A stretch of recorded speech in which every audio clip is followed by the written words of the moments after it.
Comscore नुसार आता isakal.com आहे देशातील नंबर 1 ची मराठी न्यूज वेबसाईट। प्रत्येक अपडेटसाठी isakal.com ला नक्की भेट द्या।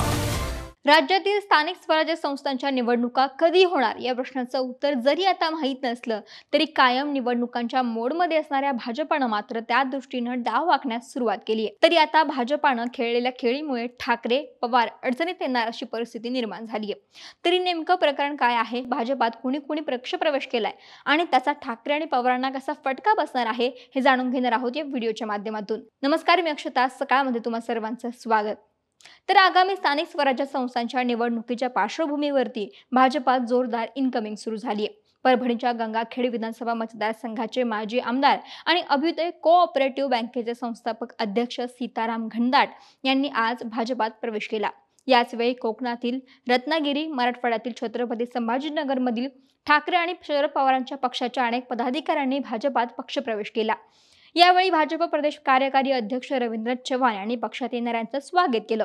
यावेळी ते नेमकं काय म्हणाले जाणून घेणार आहोतच, पण त्याआधी सीताराम घनदाट कोण आहेत यांच्याविषयी आपण जाणून घेऊयात। सीताराम घनदाट हे परभणीतलं मोठं नाव, सहकार क्षेत्रात त्यांचं उल्लेखनीय असं काम आहे। ते गंगाखेड मतदारसंघाचे माजी आमदार देखील राहिलेत। अभ्युदय कोऑपरेटिव्ह बँकेचे संस्थापक अध्यक्ष आहे। 2020 साली अजित पवार, जयंत पाटलांच्या उपस्थितीमध्ये त्यांनी राष्ट्रवादीमध्ये प्रवेश केला होता। 2024 विधानसभा निवडणुकीआधी वंचित पक्षामध्ये प्रवेश केला होता आणि आज घनदाट यांनी भाजपाचं कमळ हाती घेतलंय।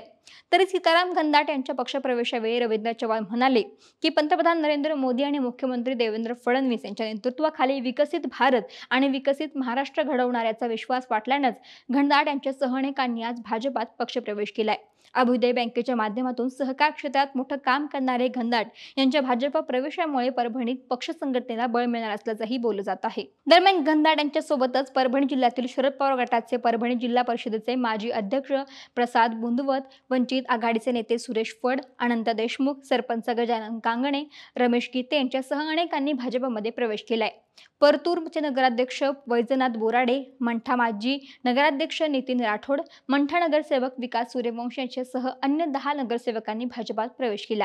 भाजपामध्ये प्रवेश केलेल्या पालम तालुक्यातील पदाधिकाऱ्यांमध्ये परभणीचे माजी जिल्हा परिषद सदस्य सदाशिव अप्पा ढेले, जयसिंगराव शिंदे, माजी जिल्हा परिषद उपाध्यक्ष गोपीनाथराव तुमडे अशा अनेक कार्यकर्त्यांचा याच्यामध्ये समावेश आहे। तर छत्रपती संभाजीनगर येथील शरद पवारांच्या राष्ट्रवादीच्या पदाधिकाऱ्यांनीही आज भाजपामध्ये प्रवेश केलाय।